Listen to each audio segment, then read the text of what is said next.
Inquilab TV prime time news కి స్వాగతం.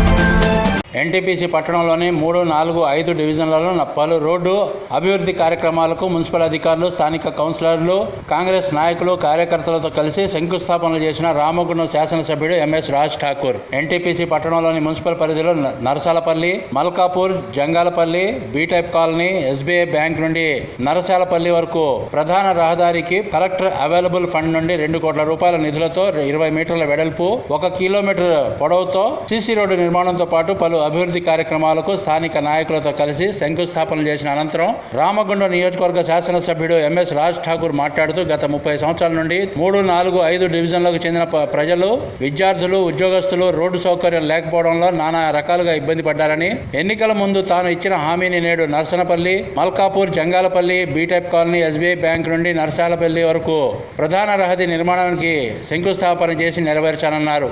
ఈ కార్యక్రమంలో కాంగ్రెస్ పార్టీ పట్టణాధ్యక్షులు ఆసిఫ్ పాషా, మున్సిపల్ అధికారులు, కాంగ్రెస్ పార్టీ సీనియర్ నాయకులు, మాజీ కౌన్సిలర్లు, కార్యకర్తలు, మహిళలు, పలు వార్డుల ప్రజలు పాల్గొన్నారు.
మీరు పడాలంటే మీరు వెనక జరగాలి.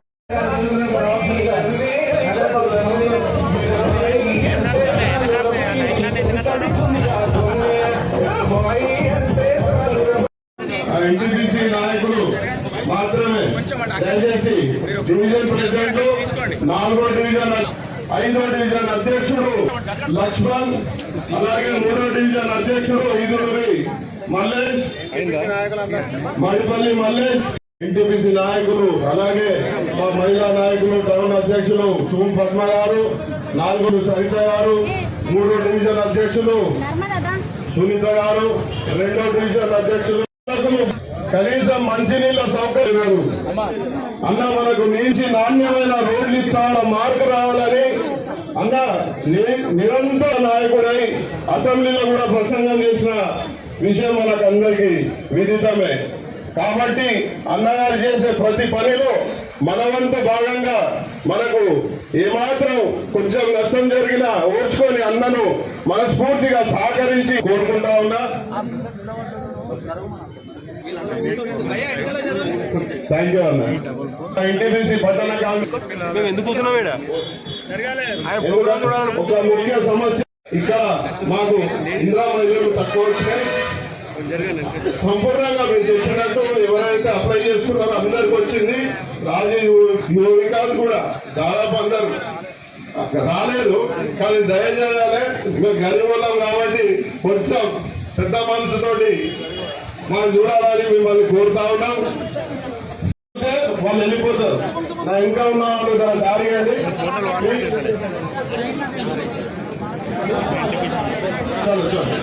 టైం లేదు బా అర్థమన్నాడు మాట్లాడలేదు.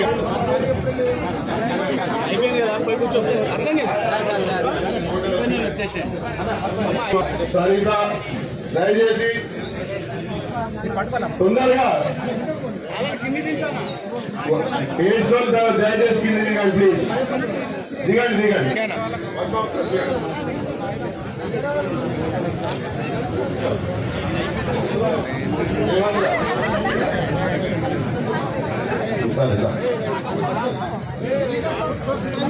రెండో division Narmada, Manju, Shankarakka, Lakshmi, గోరలాల,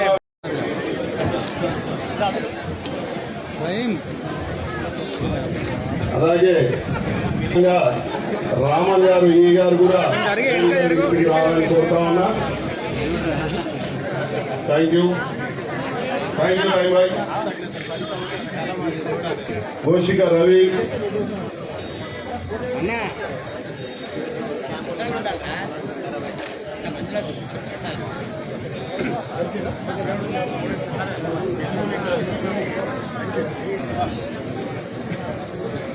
Okay, go ahead.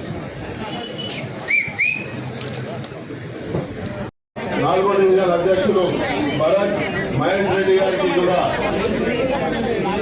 అమ్మ జరుగు.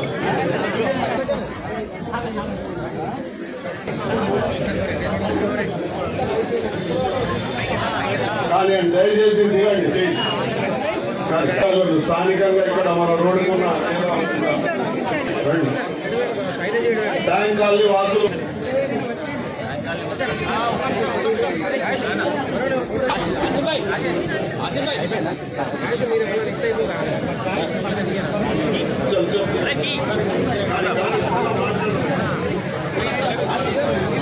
రామగుండం ప్రాంత వాసులు, చిన్ననాటి అన్నగారు మిత్రులు,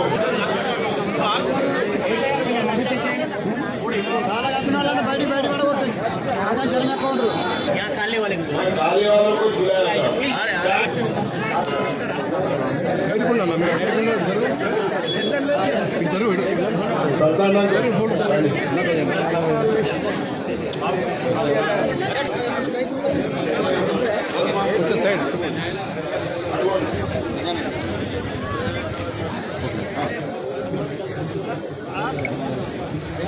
దయచేసి అందరు కుర్చీలలో కూర్చోండి. అయిపోయింది, ఇది లాస్ట్ గా రైన్.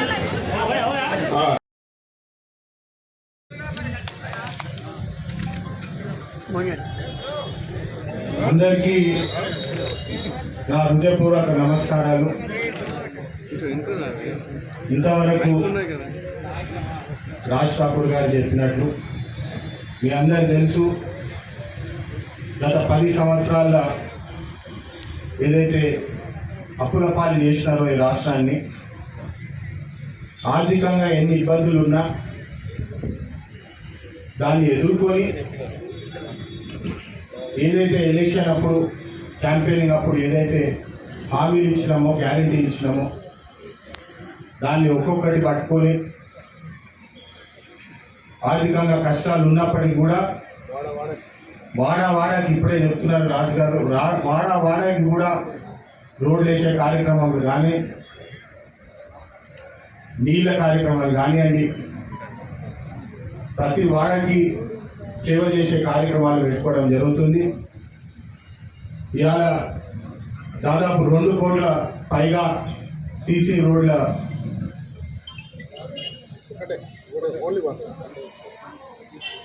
2 కోట్ల పైగా ఈ రోడ్డు రాబోతుందని చెప్పి చాలా సంతోషంగా ఇంత పెద్ద కార్యక్రమానికి వచ్చిన అందరికీ నా హృదయపూర్వక శుభాకాంక్షలు. పార్లమెంట్ సమావేశాలు మళ్ళీ ఇంకో నెలల మొదలు అవుతుంది. మీ అందరికీ తెలుసు, రిటైర్డ్ కార్మికుల పెన్షన్లు పెంచాలని చెప్పి చాలామంది అప్పుడు గెలవగానే రిక్వెస్ట్ పెట్టారు. అప్పుడు కాక వెంకటస్వామి గారు పెన్షన్ ఏదైతే స్టార్ట్ చేసిందో దాని తర్వాత దాన్ని రివిజన్ చేయలేదు. 500 రూపాయలు కొంతమందికి 800 రూపాయల వరకే వస్తుందని చెప్పి చాలామంది రిక్వెస్ట్ చేస్తే పార్లమెంట్లో కూడా దాని మీద చర్చించి ప్రశ్నలు వేసి ఆ అంశం మీద గలం విప్పి ఎట్టి పరిస్థితుల్లో ఈ పెన్షన్ అనేది పెరగాలని చెప్పి చాలామందికి రిప్రజెంటేషన్ కూడా చేయడం జరిగింది. దాని ఫలితం మీరు చూసినారు. సింగరేణిలో టన్నుకి 20 రూపాయల కాంట్రిబ్యూషన్ సిఎంపిఎఫ్కి పోవాలని చెప్పి ఆదేశాలు ఇవ్వడం జరిగింది. దాదాపు 150 కోట్ల రూపాయల వరకు కేవలం పెన్షన్ ఫండ్కి అలాట్మెంట్ చేయాలని చెప్పి వాళ్ళు ఆర్డర్ కూడా పాస్ చేయడం జరిగింది. ఇట్లాగే మరిన్ని కార్మికులకు ఏదైతే సమస్యలు ఉన్నాయో ప్రత్యేకంగా సింగరేణి కార్మికుల కోసము సొంతింటి కళ కానివ్వండి, మరి ఐటీ ఫండ్స్ కానివ్వండి, మళ్ళీ ఈ వచ్చే పార్లమెంట్ సమావేశాల్లో ఈ అన్ని పాయింట్స్ మీద కూడా గలం విప్పి పోరాడి మరి ఏదైతే హామీలు ఇచ్చినామో ఎలక్షన్ అప్పుడు వాటిపై పనిచేసి మన రామగుండ ప్రజలకు ప్రత్యేకంగా అభివృద్ధి కార్యక్రమాలు తీసుకోవాలని చెప్పి మరొకసారి దీని మీద పనిచేస్తా అని చెప్పి మీ అందరికీ తెలియజేస్తూ, మరో ముఖ్యమైన విషయం మీ అందరికీ తెలుసు, ఎయిర్పోర్ట్ సమస్య. రామగుండానికి ప్రత్యేకంగా ఒక ఎయిర్పోర్ట్ రావాలని చెప్పి గతంలో కూడా చాలా చర్చలు జరిగినాయి, కానీ దాన్ని ముందుకు తీసుకుపోలేదు.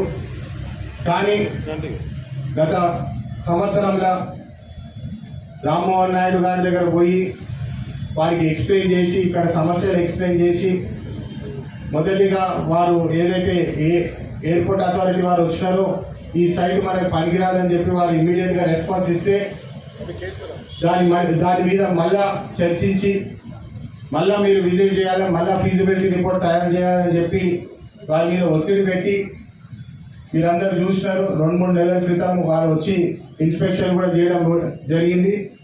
దాని మీద కూడా వారి మీద ఒత్తిడి పెట్టి ఎట్టి పరిస్థితుల్లో మనకి ఇక్కడ ఒక ఎయిర్పోర్ట్ అవసరము, ఎందుకంటే దాదాపు 250 కిలోమీటర్ల దూరము మన హైదరాబాద్ ఎయిర్పోర్ట్ ఉన్నది. ఇక్కడ ప్రజలు, కార్మికులు, ఇండస్ట్రియల్ బెల్ట్ చాలా ఎక్కువ ఉన్నది. ఇక్కడ ఎయిర్పోర్ట్ ఎట్టి పరిస్థితుల్లో రావాలని చెప్పి వారి మీద మళ్ళా ఒత్తిడి పెట్టి వారితో చర్చించి దాని మీద కూడా పనిచేస్తామని చెప్పి మీ అందరికీ ఈ సందర్భంగా మళ్ళొకసారి నా హామీ ఇస్తూ మీ అందరి ఆశీర్వాదాలు నాపై ఎల్లప్పుడూ ఉండాలని చెప్పి కోరుకుంటూ ముగిస్తాను. ధన్యవాదాలు. శాసనసభ్యుడిగా 16వ నెల సంవత్సర కాలంలో 5 నెలల్లో ఎన్నికల కోడ్లో పోతే కేవలం 11 నెలల్లో ఈ రాష్ట్రంలో రాష్ట్ర ముఖ్యమంత్రి రేవంత్ రెడ్డి గారు, బట్టి విక్రమార్క గారు, శ్రీధర్బాబు గారి సహకారంతో రామగుండానికి ప్రత్యేకంగా నిధులు కావాలి, రామగుండంలో అన్ని సమస్యలు అసెంబ్లీలో సుమారుగా 22 సార్లు మాట్లాడి ఈ రాష్ట్రంలోనే గతంలో ఎప్పుడు లేని విధంగా నిధులు తీసుకురావడం, దాన్ని పూర్తి స్థాయిలో అధికారులతో సమీక్షిస్తూ జిల్లా కలెక్టర్ గారు, అరుణశ్రీ గారు వీరందరి ద్వారా ఎప్పటికప్పుడు సమీక్ష జరుపుతూ ఒక టీం ఏర్పాటు చేసుకొని ఒక ప్రణాళికబద్ధంగా రామగుండానికి నవ నిర్మాణం, ఇటు ఎన్టీపీసీ, సింగరేణి, ఆర్ఎఫ్సిఎల్, జెన్కో వారిని కూడా సమీకరించి అద్భుతంగా ముందుకు పోయే ప్రయత్నం చేస్తూ ఉన్నాం. గతంలో ఎప్పుడు లేని విధంగా 100 కోట్ల రూపాయలు మంచినీటి వ్యవస్థలకు 250 కోట్లు అయితే 100 కోట్ల రూపాయలు రోడ్లకు డ్రైనేజీలకు స్పెషల్ ఫండ్లు సిఎస్ఆర్ ఫండ్లు సింగరేణి సంబంధించిన నిధులు అవి కాక అదనంగా 120 కోట్లు సింగరేణితో మరి ఎన్టీపీసీకి సంబంధించిన సిఎస్ఆర్ ఆర్ఎస్ఎస్ సంబంధించిన వాటితో అన్ని కలిపి సుమారుగా నియోజకవర్గం మొత్తంలో కనీవిని ఎరిగిన రీతిలో సుమారుగా 800 నుంచి 900 కోట్లు ఈరోజు గ్రౌండ్ చేయగలిగినాం. పల్లె ప్రాంతానికి వెళ్తే 100 కోట్లతో ఆర్ఎన్బి రోడ్, 60 కోట్లతోటి సిఆర్ఆర్ ఎంఆర్ఆర్ రోడ్లు, డ్రైనేజీలు, లైట్లు, 250 కోట్లతో ఎల్లంపల్లి బండలవాగు లిఫ్ట్, అదే మాదిరిగా D83 నుంచి SRSP కాలువను నిధులుగా చేయించి 50 సంవత్సరాల మన ప్రాంతాల్లో 20,000 మెట్రిక్ టన్ను కంటే ఎక్కువ రాని పంట ఈసారి 56,000 మెట్రిక్ టన్ను తీసుకొచ్చినామంటే ప్రతి గుంటకు నీళ్ళు ఇవ్వగలిగినాం. ఇది చిత్తశుద్ధి. నా ఊరు మా నీళ్లు మాకు కావాలనే నినాదాన్ని నిజం చేసినాం. ఎన్టీపీసీలో, ఓపెన్ కాస్ట్లో, మెడికల్ కాలేజీలో, ఆర్ఎఫ్సిఎల్లో ఎక్కడ పడితే అక్కడ ఉద్యోగాలు నో బిహారీ నో బహారీ అని స్థానికులకు ఉద్యోగాలు ఇప్పించినాం. గతంలో ఉద్యోగాలు ఆత్మహత్యలు జరిగినాయి. ఈసారి అన్నం బట్టి ఉద్యోగాలు ఇప్పించినాం. జాబ్ మేళాలు పెట్టి 2,000 మందికి ఇప్పించినాం. ఇలా రామగుండాన్ని అత్యద్భుతంగా పునర్వైభవం చేయాలి. 3x800 మీరు అందరూ పనిచేసిన పవర్ ఎన్టీపీసీ మనకు తెలంగాణలో వచ్చిన హక్కు అయితే పోయిన ప్రభుత్వం 2x100 చేసి 3x800 వద్దంటే, ఈ ప్రభుత్వం కూడా వద్దంటే నేను శ్రీధర్ బాబు గారి సహకారంతో బట్టి గారిని ముఖ్యమంత్రి గారిని ఒప్పించి పవర్ ప్లాంట్ పీపీఏ చేపించి ప్రతిమ మన ఒక పాటతో పాటు ఇతర విభాగాల్లో వాళ్ళు చేయించుకోమని అన్ని రకాలుగా అనుమతులు ఇప్పించి ఈరోజు మనకు వచ్చిన తెలంగాణ హక్కుల భాగమైన 3x8 సూపర్ క్రిటికల్ ప్రాజెక్ట్ ని రామగుండానికి తీసుకొచ్చాము. 55,000 కోట్ల ఇండస్ట్రీ. ఇది వద్దని యాదాద్రిలో పెట్టి రామగుండాన్ని చీకటి చేయాలన్న టిఆర్ఎస్ పార్టీ యొక్క దుర్మార్గాన ఆలోచనలు ఇవాళ ఈ ప్రాంతాన్ని నిలబెట్టి భవిష్యత్ తరాలకు బంగారు బాట వేసేటానికి మరో 50 సంవత్సరాలకు ఉపాధి కల్పించే దిశగా ఈ ప్రాంతం అభివృద్ధి చెందుతున్న ఒక ఆలోచనతో ఈ కార్యాచరణను బలంగా చేయగలిగానని చెప్పి గర్వంగా చెప్తా ఉన్నా. ఎవరైనా మాట్లాడితే నేను తెచ్చినమంటే శుద్ధ అబద్ధం.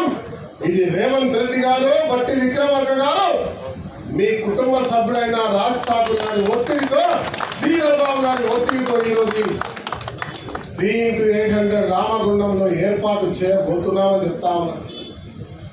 మీ అందరికీ చెప్పాల్సిన బాధ్యత. ఎందుకంటే ప్రతి ఒక్కరు కూడా ఇలా మన పౌరులకు సంబంధించినటువంటి బంధువులు. మీరు రామగుండంలో పౌరస్ పోయిన ప్రభుత్వం మానేసి పనిచేసింది. 1x800 రావాలని పోరాటం చేస్తా ఉన్నాం. నాకు మీ అందరి అభిమానంతో మీరు ఇచ్చే ధైర్యంతో పోరాటం కొనసాగిస్తాం. ఖచ్చితంగా 1x800 16,000 కోట్లతో తెచ్చి తీర్తామని చెప్తా ఉన్నా. అదే మాదిరిగా మేడిగడ్డలో, మేడిపల్లిలో 500 మెగావాట్ల 3,000 కోట్లతోటి పంపింగ్ స్టోరేజ్ తీసుకొచ్చే కార్యక్రమానికి కూడా ముందుకు పోతా ఉన్నాం. అది కూడా సాధించి తీర్తామని చెప్తా ఉన్నాం. ఇవాళ రామగుండంలో ఇంటిగ్రేటెడ్ స్కూల్ 230 కోట్లతో ఇంటిగ్రేటెడ్ స్కూల్ కడతా ఉన్నాం. సుమారుగా 100 కోట్లతో ఏటీసీ పెట్టాం. ఇవాళ ఫ్లైఓవర్ కడతా ఉన్నాం, రోడ్లు వేస్తా ఉన్నాం. ఏ వాడకి వెళ్ళినా, ఏ డివిజన్కి వెళ్ళినా రోడ్లు, డ్రైనేజ్లు, లైట్లు, నీళ్లు, మంచినీటి వ్యవస్థ అన్ని కూడా చేసిన మన విషయాన్ని తెలియజేస్తా ఉన్నాం. సోదరుడు పార్లమెంట్ సభ్యులు వంశీ గారిని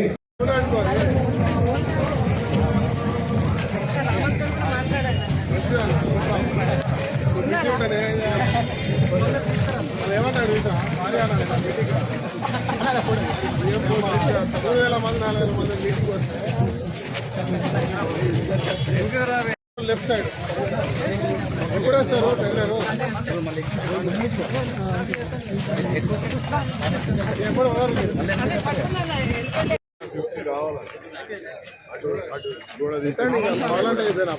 తొందర పంపు లోపలికి మరి చెట్టు కొట్టాలి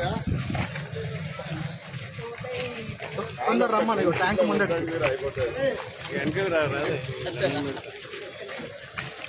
కానీ అది అవతల్ది పెడదాం ఎంత వస్తుంది అవతల్ది పెట్టి గేటు దాటి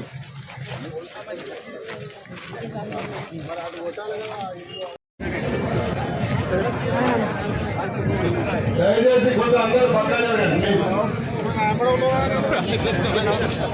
నన్ను ఫాలో చేస్తున్నా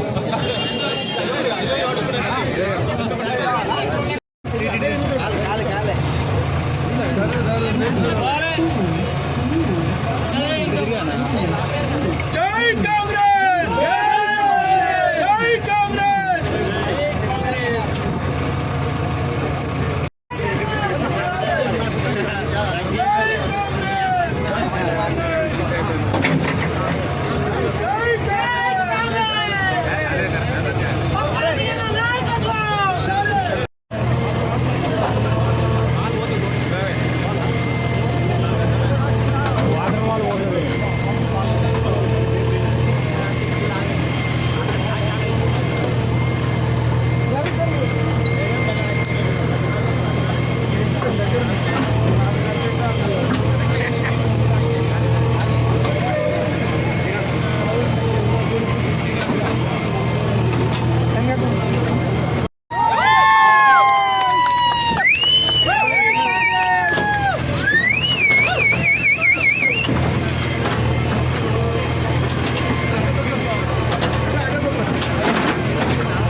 ఇంక్లాబ్ టీవీ వీడియోలు మీకు నచ్చినట్లయితే లైక్ చేయండి, షేర్ చేయండి, కమెంట్ చేయడం మర్చిపోకండి. సబ్స్క్రైబ్ చేయని వాళ్ళు వెంటనే సబ్స్క్రైబ్ చేసుకోండి. మా వీడియోలు మీరు వెంటనే చూడాలనుకుంటే కింద ఉన్న గంట సింబల్ని గట్టిగా కొట్టండి.